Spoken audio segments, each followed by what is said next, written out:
අද 2021 අප්‍රේල් 19 සඳුදා සිරස්තල වරාය නගර ආර්ථික කොමිෂන් සභා පනතට එරෙහි පෙත්සම් සලකා බැලීම ශ්‍රේෂ්ඨාධිකරණයේදී ආරම්භේ. යළිත් මෙරට කොවිඩ් ආසාදිතයන්ගේ වැඩිවීමක්. මසකට පසු ඊයේ දෛනික රෝගීන් 350 පනි. ඇස්ට්‍රාසෙනෙකා එන්නතේ දෙවන මාත්‍රාව මැයි පළමු සතියේ සිට පළවෙනි මාත්‍රාව ලබා දීපු අනුපිළිවෙල අනුවම දෙවන මාත්‍රාව ලබා දීමත් සිදු වෙනවා ඇති. සියලු රජයේ පාසල් දෙවන වාරය සඳහා විවෘත කෙරේ. විශ්වවිද්‍යාලත් අප්‍රේල් 27 සිට ආරම්භේ. අගමැතිගේ පක්ෂනායක හමුව ආණ්ඩුවේ සුළු පක්ෂ මගහරි. පැමිණීම නොපැමිණීම එහර බාර දෙයක් නේ. පක්ෂනායකයන්ගේ රැස්වීමක් වෙනුවට මන්ත්‍රීවරුන් 51 දෙනෙකුට මෙම රැස්වීමට ආරාධනා කරලා තිබෙන බව විජේදාසටත් පොහොට්ටුවෙන් විනය පරීක්ෂණ. පාස්කු ප්‍රහාරයේ දේශපාලන බලවේග යනුවෙන් තමා අදහස් කළේ ජාත්‍යන්තර දේශපාලන බලවේග ගැනයි. කාදිනල් හිමිගෙන් යළි පැහැදිලි කිරීමක්. අන්තර්ජාතික බලපෑම් කරන දේශපාලනික බලවේග ගැනයි මම. ඇල්කොහොල් අඩංගු හෑන්ඩ් සැනිටයිසර් භාවිත කරන්න. ලෙඩ රෝග ඇති කරන විෂ බීජවලට එරෙහිව සටන් කරන්න. හඳුන්වා දීමේ මිල රුපියල් 350. From Ada Derana, this is Ada Derana, Late Night Prime. Live from Studio 24 in Colombo.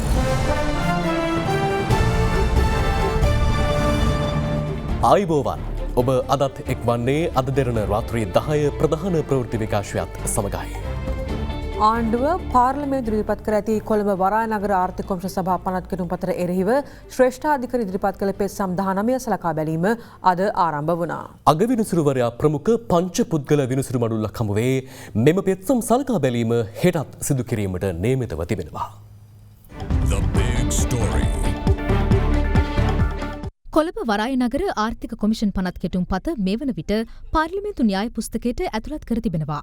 නමුත් එම කෙටුම් පතේ ඇතැම් වගන්තිවලින් ආණ්ඩුක්‍රම ව්‍යවස්ථාව උල්ලංඝනය වන බැවින් කෙටුම් පත ව්‍යවස්ථාවට පටහැනියයි තීන්දුව කරන ලෙස ඉල්ලා ශ්‍රේෂ්ඨාධිකරණය හමුවේ පෙත්සම් 19ක් ගොනු කෙරුණා. තොරතුරු තාක්ෂණ වෘත්තීයවේදීන්ගේ එකමුතුවේ සභාපති ඉංජිනේරු ජී කපිල රේණුක පෙරේරා, පූජ්‍ය මුරුතෙට්ටුවේ ආනන්ද හිමි, සමගි ජනබලවේගයේ මහලේකම් රංජිත් මද්දුම බණ්ඩාර සහ හර්ෂණ රාජකරුණා යන පාර්ලිමේන්තු මන්ත්‍රීවරුන්, ජනතා විමුක්ති පෙරමුණේ දේශපාලන මණ්ඩල සභික වසන්ත සමරසිංහ, එක්සත් ජාතික පක්ෂයේ සභාපති වජිර අබේවර්ධන, එම පක්ෂයේ මහලේකම් පාලිත රංගේ බණ්ඩාර, ශ්‍රී ලංකා නීතිඥ සංගමය හා විකල්ප ප්‍රතිපත්ති කේන්ද්‍රය එම පෙත්සම්කරුවන් අතරට අයත්. පෙත්සම් සලකා බැලීම සඳහා අගවිනිසුරු ජයන්ත ජයසූරිය මහතාගේ ප්‍රධානත්වයෙන් පංච පුද්ගල විනිසුරු මඩුල්ලක් පත් කෙරුණු අතර බෝනිකලු විහාරයේ ප්‍රියන්ත ජයවර්ධන, ජනක්ත සිල්වා සහ මුරුදු ප්‍රනාන්දු යන මහත්ම මහත්මීන් එහි සෙසු විනිසුරුවරුන් වනවා. ශ්‍රී ලංකා පොදුජන පෙරමුණේ සභාපති අමාත්‍ය මහාචාර්ය ජී.එල්. පීරිස්, එම පෙරමුණේ ලේකම් පාර්ලිමේන්තු මන්ත්‍රී නීතිඥ සාගර කාර්යවසම් හා ශ්‍රී ලංකා පොදුජන පෙරමුණේ නීතිඥ සංගමය ඇතුළු පිරිසක් මෙම පෙත්සම් වලට අතරමැදි පෙත්සම් ඉදිරිපත් කර තිබෙනවා. පෙත්සම් සලකා බැලීම අද ආරම්භවීමෙන් පසු විකල්ප ප්‍රතිපත්ති කේන්ද්‍රය වෙනුවෙන් පෙනී සිටි ජනාධිපති නීතිඥ කේ කනකේශ්වරන් මහතා පෙන්වා දුන්නේ රජයේ මූල්‍ය බලය හා බදු පැනවීමේ පූර්ණ බලය සම්පූර්ණයෙන්ම පාර්ලිමේන්තුව සතුවද මෙම පනත් කෙටුම් පතේ 40 වන වගන්තිය මගින් පාර්ලිමේන්තුවේ අනුමැතියකින් තොරව බදු පැනවීමේ බලය කොමිසම වෙත පවරා ඇති බවයි. යෝජිත පනත් කෙටුම් පත හරහා වරාය නගර කලාපය තුළ මෙරට තුළ පොදුවේ ක්‍රියාත්මක බැංකු නීති ඇතුළු මූල්‍ය නීති ක්‍රියාත්මක නොවන තත්ත්වයක්ද දක්නට තිබෙන අතර ඒ හරහා වරාය නගර කලාපය මුදල් විශුද්ධිකරණය සිදු කිරීමට මඟ පාදන පාරාදීසයක් බවට පත්වනු ඇතැයි ජනාධිපති නීතිඥ කනගේශ්වරන් මහතා අනතුරු අගවා සිටියා. මෙවැනි ව්‍යවස්ථා විරෝධී ක්‍රියාවන් නැවැත්විය හැක්කේ ශ්‍රේෂ්ඨාධිකරණයට පමණක් බැවින් මෙම කෙටුම් පත ආණ්ඩුක්‍රම ව්‍යවස්ථාවට පටහැනි බවට තීන්දුව කරන ලෙස ජනාධිපති නීතිඥවරයා ශ්‍රේෂ්ඨාධිකරණයෙන් ඉල්ලා සිටියා. ගාමිණී වියන්ගොඩ මහතා වෙනුවෙන් පෙනී සිටි ජනාධිපති නීතිඥ එම්.ඒ. සුමන්තිරන් මහතා පෙන්වා දුන්නේ මෙම පනත් කෙටුම් පතේ අන්තර්ගත වගන්ති බොහොමයක් මෙරට නීති අභිබවා යන තත්ත්වයක් පෙන්නුම් කරන බවයි. මේ යටතේ කොළඹ වරාය නගර කලාපය වෙනම ස්වාධීන රාජ්‍යයක තත්ත්වයකට පත්කොට ඇතැයිද සුමන්තිරන් මහතා පෙන්වා දුන්නා.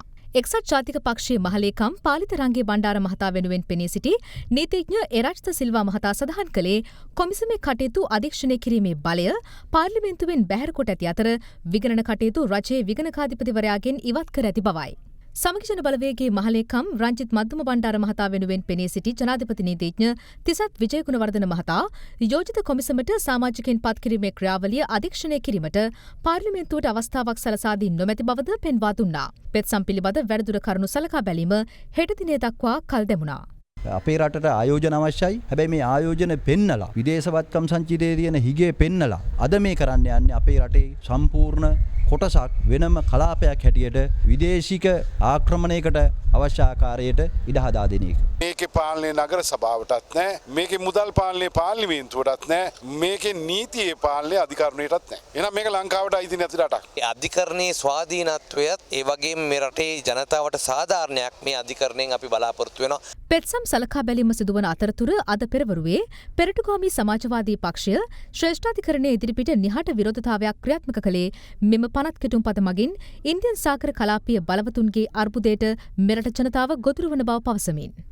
මේ වරායනගර ව්‍යාපෘතිය හරහා ඉන්දියානු සාගරයේ එක්සත් ජනපද චීන බල පොරේට ලංකාව පැටලෙනවා ලංකාවේ ජනතාව යුද අවදානමකට මුහුණ දෙනවා කියන එක අපි කිව්වා. දැන් අපිට අහන්න තියෙන්නේ විදේශ ආයෝජන ගෙන්න ගන්නවා කියලා මේ ආකාරයේ කැපකිරීමක් කරන්න අපි ලෑස්තිද කියන එක තමයි අපිට අහන්න තියෙන්නේ. මේ අතර ආණ්ඩු පක්ෂ විපක්ෂ පාර්ශව කිහිපයක්ම මේ සම්බන්ධයෙන් අදහස් පළ කළා. තමන්ගේ රටේ ඉඳලා තමන්ට ඩොලර් රුපයන්න පුළුවන් අවස්ථාවක් ලැබෙනවා නම් ඒක අපේ රටට යහපතක්. අපේ රටේ මුදල් වලට වඩා ඩොලර් වලින් සල්ලි හම්බ වෙනවා නම් ඒක වඩාත් රටේ ආර්ථිකයට යහපත්ය කියන එක අපිට ඉතා පැහැදිලිව පේනවා. රට ඇතුලේ 80000කට පමණ රැකී ආරක්ෂා ඇති කරන්න පුළුවන්කම තියෙනවායි කියලා මේ වරාය නගරය සම්බන්ධව.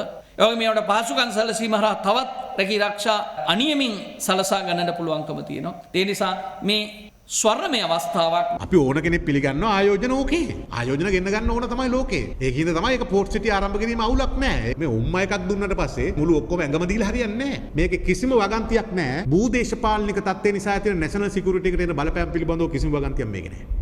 ඇත්තම කියනවා නම් එහෙම ප්‍රභාකරන් ඊළාම් රාජ්‍ය ගත්තා නම් අපිට මෙච්චර ඩැමේජ් එකක් වෙන්නේ. හේතුව මොකද? ඌ මොනෝන ලංකාව උතුරේ එකෙක්නේ අපිත් එක්ක හිටපු එකේ.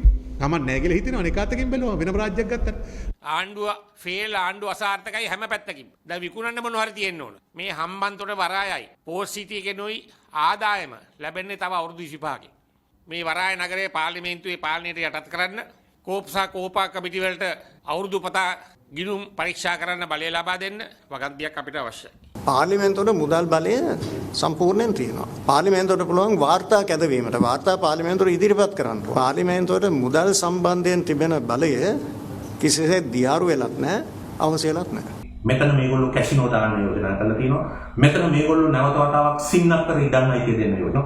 මෙතන මේගොල්ලෝ පැහැදිලිව නිශ්චිතව අන්තර්ජාතික ගණිකමටමක් වඩපත් කරනවා. මෙතන මේගොල්ලෝ පැහැදිලිව ලංකාවේ ධනවතුන්ගේ ඉතුරු ආදායම් බදු ටිකක්, ඉතුරු ආදායම් ටිකක් පිටරට ගෙනියන මුදල් විසුද්ධිකරණයේ මධ්‍යස්ථානයක් බවට පත් වෙනවා. එහෙම නැතුව මේක හැරවුම් ලක්ෂයක් නෙවෙයි. මේක ඇත්තටම මේ රට බෙදීමේ පළවෙනි පියවර. සමගි ජන බලවේගයටවත් විරුද්ධ පක්ෂයටවත් කිසිම සදාචාරාත්මක අයිතියක් නැහැ. අද මේ වරාය නගරය සම්බන්ධයෙන් එන කොමිෂන් සභා පනතට විරුද්ධව තමන්ගේ අදහස් ප්‍රකාශ කරන්න. ඒකින්ද මේ ඉතාම පැහැදිලිව රටේ හැරවුම් ලක්ෂ්‍ය අරගෙන එන්නේ මෙතනින්. එහින්ද ඒකට අකමැති කණ්ඩායම් විරෝධතා දක්වනවා අපිට පේන්න තියෙනවා. හෙක්ටයාර 269න් 143ක් ආයෝජකයටනේ. ඔව් ඒ කියන්නේ මේකේ ගොඩ කරපු කෙනාටනේ. ඒතකොට එයාට අයිති නැද්ද ඒ 143 කොටස? නෑ ඒක කිසිම නීත්‍ය එයාට කිසිම නීත්‍යානුකූල අයිතියක් නෑ. එයාට තියෙන්නේ ලීස් හෝල් රයිට්. ඒ කියන්නේ බදු වශයෙන් ඒ ඉඩම පාවිච්චි කිරීමේ බලය පමණයි. මේ ඉඩම තවත් කෙනෙකුට අපි ආයෝජනය කරන්න ලබා දුන්නොත් ඒ ඉඩම අයිති ආයෝජකයාට හෝ ලංකාවට හෝ වේවා බදු ගිවිසුම් අත්සන් කරන්නේ නාගරික සංවර්ධන අධිකාරිය. ඒ අය මේ භූමිය ආයෝජනය කරනවා. ගැටලුවක් වුණොත් එහෙම මේකෙන් අයින් කරන්නත් මේ කොමිෂන් සභාවට බලය තියෙනවා. යනකොට මේ බිල්ඩින් අරන් යන්නද? නෑ. එහෙම තමයි අනිත් රටවල දිනු කරේ. ඒතර හදිසියවත් මේකට ඇතුල් වෙන්න කියලා වෙනම ගාස්තුවක් ඇකලා ටිකට් එකක් කඩලා ඇතුළට ගෙනියනවා එහෙම වෙන්නේ නැද්ද? එහෙම කිසිම දෙයක් නෑ. මේකත් සාමාන්‍ය භූමි ප්‍රදේශයක්. මේ විපක්ෂයේ කට්ටිය මාධ්‍ය හමු කියලා කියන කතා, ජනතා මුක්ති පෙරමුණ කියන කතා, සමගි ජන බලවේගී කියන කතා, විජේදාස රාජපක්ෂ මන්ත්‍රීවරයා කියන කතා මේ ඔක්කොම නිකන් පුස්සක් බොරුවක්ද එතකොට? ඇත්තටම බොරු. 2014ට කලින් ජනතා විමුක්ති පෙරමුණේ නායකතුමා කිව්වා මේ වරාය නගරය හදන්න යන ගල් ප්‍රමාණය රටේ තියෙන ඔක්කොම ගල් ටික කර සීගිරි වලත් කඩලා මේකට දාන්න වෙයි කියලා කිව්වා. හැබැයි මේක හැදුවා එහෙම දෙයක් වෙලා නැහැ. ඒ වගේ මේකත් එහෙම නැතුව ඉතාම මේ මිනිස්සුන්ට වැරදි දේවල් නොකිය කරොත් මේක රටට ඉතාම ප්‍රතිඵලාභ ලැබෙන එකක්.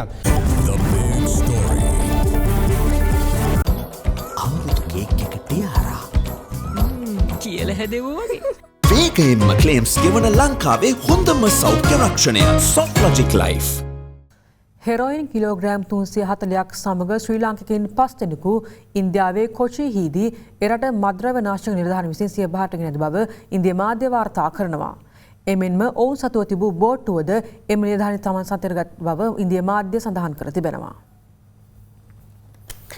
ශ්‍රී ලංකා පොදුජන පෙරමුණ ප්‍රමුඛ ශ්‍රී ලංකා නිදහස් පොදුජන සන්ධානයේ පක්ෂ නායක හමුවක් අද අග්‍රාමාත්‍ය මහින්ද රාජපක්ෂ මහතාගේ ප්‍රධානත්වයෙන් පැවැත්වුණා. කෙසේ වෙතත් එම හමුවට ආණ්ඩුවට සහාය පළ කරන දේශපාලන පක්ෂ 10ක නියෝජිතයින් සහභාගී වූයේ නැහැ. පළාත් සභා මැතිවරණයේ පැවැත්වීම සම්බන්ධයෙන් ආණ්ඩුවේ පක්ෂවල එකඟතාවක් ඇති කර ගැනීම සඳහා අද අරලියගහ මන්දිරයේදී විශේෂ සාකච්ඡාවක් පැවැත්වුණා. ඒ අග්‍රාමාත්‍ය මහින්ද රාජපක්ෂ මහතාගේ ප්‍රධානත්වයෙන්.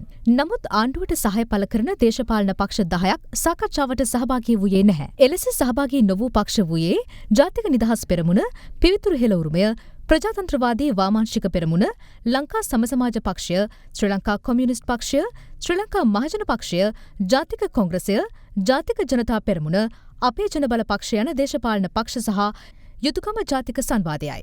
ඊයේ හවස වෙන විට අපට දැනගන්න ලැබුණා පක්ෂ නායකයන්ගේ රැස්වීමක් වෙනුවට මන්ත්‍රීවරුන් 51 දෙනෙකුට මෙම රැස්වීමට ආරාධනා කරලා තිබෙන බව විශේෂයෙන්ම ශ්‍රී ලංකා පොදුජන පෙරමුණ නියෝජනය කරන මන්ත්‍රීවරුන් විශාල ගණනක් මේ සාකච්ඡාවට සම්බන්ධ වීම නියමිත බව.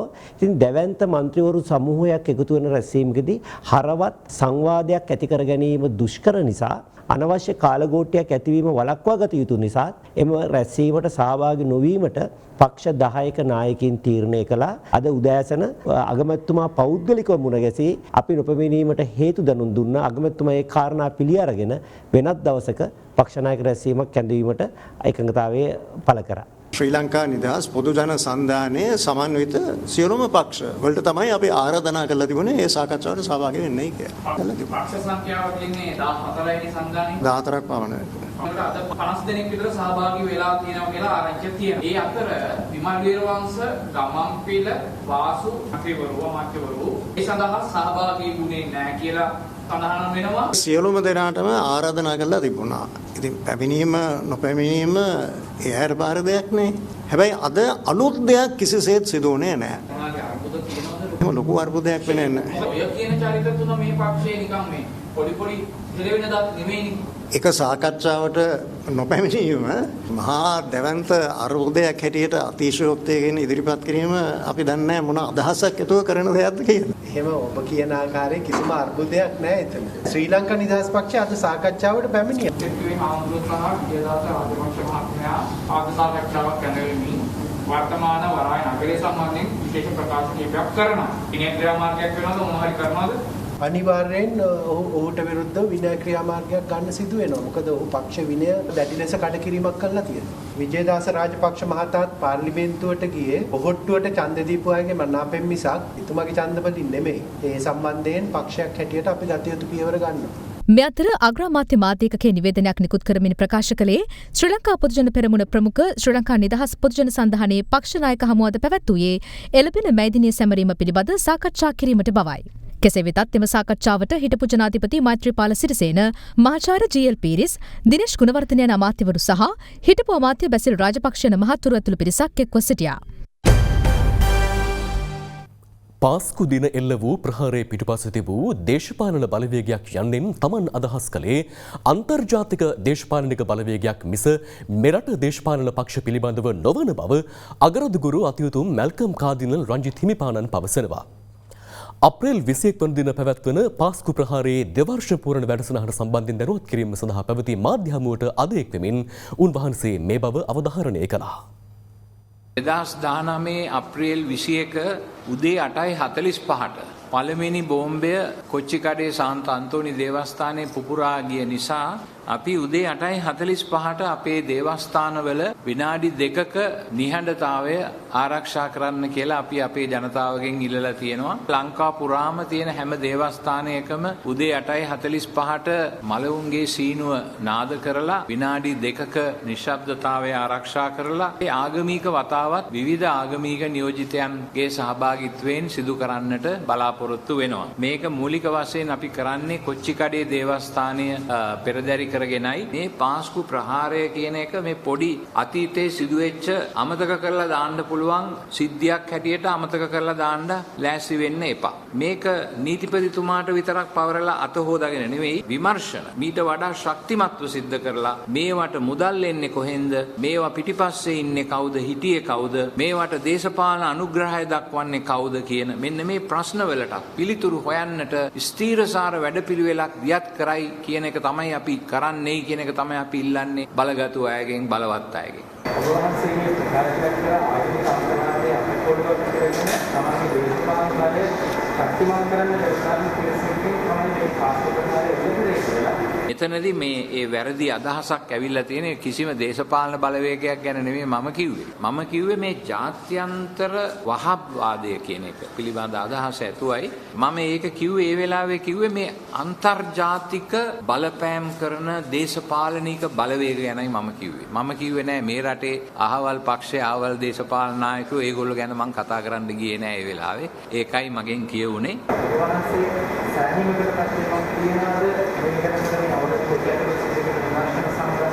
නිකම් මේ එක්කෙනෙක් දෙන්නෙක් අල්ලලා ඇතුළට දාලා එයාලාට විරුද්ධව ඇක්ෂන් අරගෙන හරියන්නේ නැහැ. මේක මේ අපිට මේ සීනි බෝල කවන්න හදලා හරියන්නේ නැහැ. අපිට ඕනේ මේ ප්‍රශ්නේ හරියටම තේරුම් අරගෙන ඒ ප්‍රශ්නෙට විසඳුම දෙනවා නම්. මේ ප්‍රකාරය දෙල්ලෙත් සම්පූර්ණ ක්‍රියාකාරයෙන්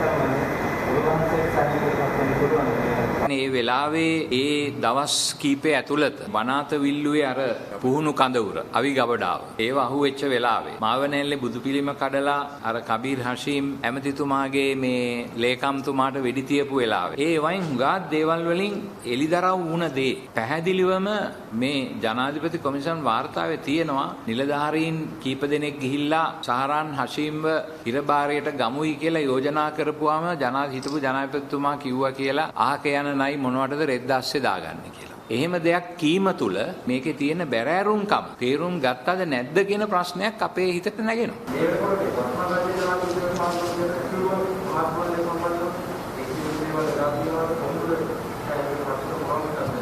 ඇත්තටම 100%ක් සෑහීමටපත් වෙන්න බෑ. දැන් උදාහරණයක් වශයෙන් පැහැදිලිවම 20 වෙනි සංශෝධනයේට ඡන්දය ලබා දීමේදී යම් ආකාරයක අමුතු ජාතියක ඡන්ද ප්‍රකාශ කිරීමක් සිදු වුණා. ඇයි එක පක්ෂයේ නායකයෙක් එක විදියකට ඡන්දය දාලා ඒ පක්ෂයේ සමාජිකයෝ 3 දෙනෙක් අනිත් විදියට දැම්මේ කියලා. ඒතර අපිට සැකයක් සාධාරණ සැකයක් ඇති වෙනවා මේ තුල යම් ආකාරයක ඩීල් එකක් තියෙනවා කියලා. ඒක ටික දවසකට ඉස්සෙල්ලා රිෂාඩ් බදුරුදීන් ඇමතිතුමාගේ හිටපු ඇමතිතුමාගේ මල්ලිව නිදහස් කරපු වෙලාවේ මම ඒ ගැන කිව්වා. කිව්වට පස්සේ එහෙම කළේ එහෙම එකක් නෑ කියලා කිව්වා. නමුත් ඊට දවස් කිහිපයකට පස්සේ අර 20 වෙනි සංශෝධනයේ ඡන්දෙදී ඒක පැහැදිලි වුණා යම් ආකාරයක අන්ඩර්ස්ටෑන්ඩින් එකක් ඇතුව තමයි මේ ඡන්ද දැමීම සිදු වුණේ කියලා. ඒක අපිට සාධාරණ සැකයක් අපේ හිත ඇතුළට ඇවිල්ලා තියෙනවා.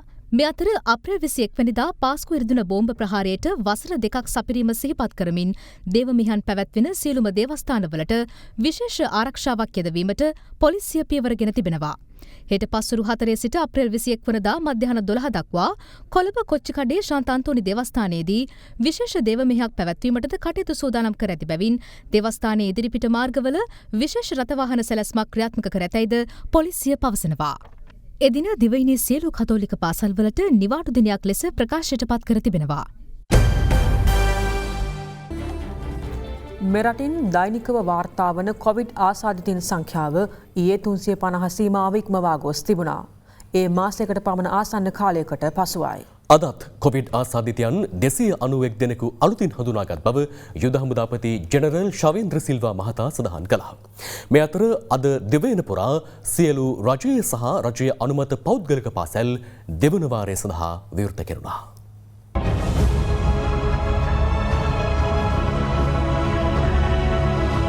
දිවයින පුරා සියලු රජයේ සහ රජයේ අනුමත පෞද්ගලික පාසල් සෞඛ්‍ය මාර්ගෝපදේශවලට යටත්ව දෙවන වාරය සඳහා අද විවෘත කළා. ඊට අනුව එක් පන්ති කාමරයක සිටින සිසුන් සංඛ්‍යාව 15කට අඩු නම් සතිය සෑම දිනකම පැවැත්විය යුතුයි. සිසුන් 16ත් 30ත් අතර සිටින පන්ති කණ්ඩායම් දෙකකට බෙදා සතියක් හැර සතියක් පන්ති පැවැත්විය යුතු වනවා. සිසුන් 30කට වැඩියෙන් සිටින පන්ති කණ්ඩායම් 3කට බෙදා සමාන දින සංඛ්‍යාවක් හිමිවනසේ පැවැත්විය යුතු බවයි අධ්‍යාපන අමාත්‍යාංශය දැනුම් දී ඇත්තේ. අපි බලාපොරොත්තු වෙනවා අගෝස්තු මාසයේ නිවාඩුව සතියකට පමණ කාලයකට සීමා කිරීමට.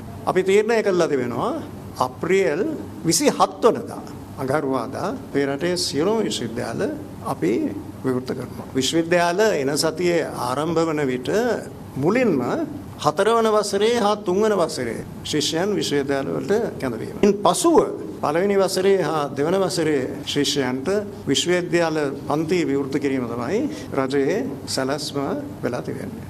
අද සිට රජයේ සියලු ආයතනද සාමාන්‍ය පරිදි ක්‍රියාත්මක වනවා.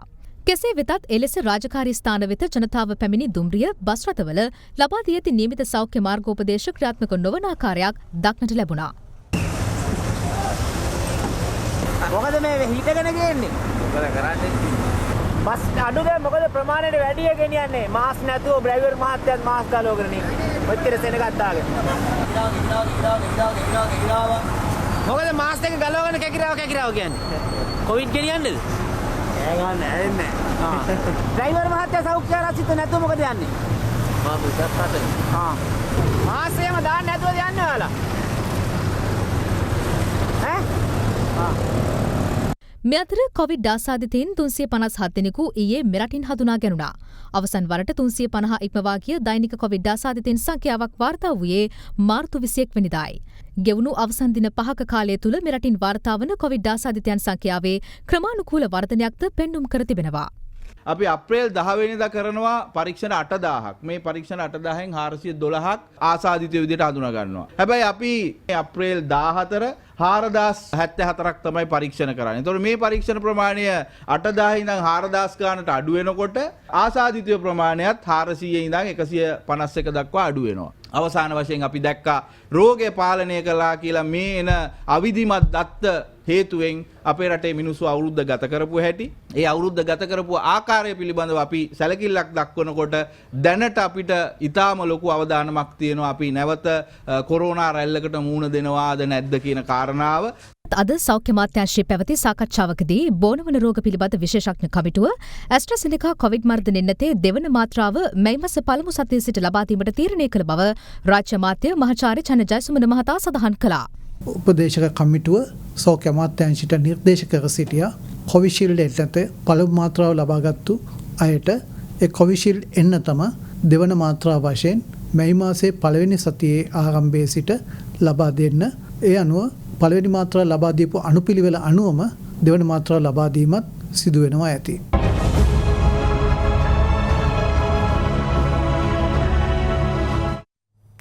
මෙරටින් තවත් කොවිඩ් මරණ දෙකක් වාර්තා වූ බව සෞඛ්‍ය අමාත්‍යාංශය අද පස්වරුවේ තහවුරු කළා. ඒ සමග මෙරටින් වාර්තා වන සමස්ත කොවිඩ් ආසාදිත මරණ ගණන 620ක් දක්වා ඉහළ යනු ඇති. තවත් පුවත් කිහිපයක් දැන්. ෆේස්බුක් 88 අපි කණ්ඩායම සහ පානදුර පොලිසිය එක්ව ඊයේ දවස පුරා ලේදන් දීමේ ව්‍යාපෘතියක් පැවැත්වුවා. ඒ පානදුර නගර ශාලාවේදී 80ට අපි සංවිධානය සහ බියොන්ඩ් යුනිෆෝම් කියන පොලිසිය සම්බන්ධ සංවිධානයක් එකතු වෙලා 7 වෙනි සමාජ සත්කාර වැඩසටහන විදිහට මේ ලේදන් දීම පානදුර නගර ශාලාවේ සංවිධානය කරලා තියෙනවා. අපි මේ අවුරුද්ද ඇතුළත ලේදන් දීම් 3ක් කරනවා. අපේ 3 වෙනි ලේදන් දීම මේ මාසෙම 30 වෙනිදා මහනුවරදී කරන්න අපි මේ සූදානම් වෙලා ඉන්නවා. විශාල පිරිසක් ඒ සඳහා සහභාගී වුණා. නෝරෙලි වැලිමඩ මාර්ගයේ හග්ගල ප්‍රදේශයේදී මෝටර රථයකට පුද්ගලයන් දෙදෙනෙකු ගැටීම හේතුවෙන් ප්‍රදේශවාසීන් උරණ වීම නිසා කලහකාරී තත්ත්වයක් අද හටගත්තා. මාර්ග සංවර්ධන අධිකාරිය විසින් එම ස්ථානයේ මාර්ග සංඥා සවිකරන තෙක් මෝටර රථය නිදහස් නොකරන බවයි ප්‍රදේශවාසීන් පැවසුවේ. පසුව පොලිසිය මැදිහත් වී මාර්ගයේ සංඥාපෝරු සවිකිරීමෙන් පසුව මෝටර රථය නිදහස් කිරීමට ප්‍රදේශවාසීන් පියවර ගත්තා. බිස්සට්ටෙන් විශේෂාංගය දැන්. ශ්‍රී ලංකා වරලත් පිරිස් කළමනාකරණ ආයතනය විසින් මානව සම්පත් කළමනාකරණය පිළිබඳ නව ඩිප්ලෝමා පාඨමාලා දෙකක් 2021 අප්‍රේල් මාස හඳුන්වා දුන්නා. එම ඩිප්ලෝමා පාඨමාලාවන් වන්නේ වෘත්තීය සෞඛ්‍ය සහ ආරක්ෂාව පිළිබඳ ඩිප්ලෝමා පාඨමාලාව සහ කම්කරු සම්බන්ධතා සහ සේවා නියුක්තික නීතිය පිළිබඳ ඩිප්ලෝමා පාඨමාලාවයි. එම පාඨමාලා හඳුන්වා දීමේ උත්සවය CIPN ශ්‍රී ලංකා වරලත් පිරිස් කළමනාකරණ ආයතනයේ ප්‍රධාන කාර්යාලයේදී පසුගියදා පැවැත්වුණා. ඒ සමගින් පුවත් විකාශය අවසන් වනවා. මේ ළඟට ඔබට කිය හැකි කැබිනට් ප්‍රකාශක ජනමාධ්‍ය අමාත්‍ය කෙහෙලි රඹුකැල්ල මහතා සහභාගී වන 360 සජීවී වැඩසටහන සමගින්. සුබ රාත්‍රියක්.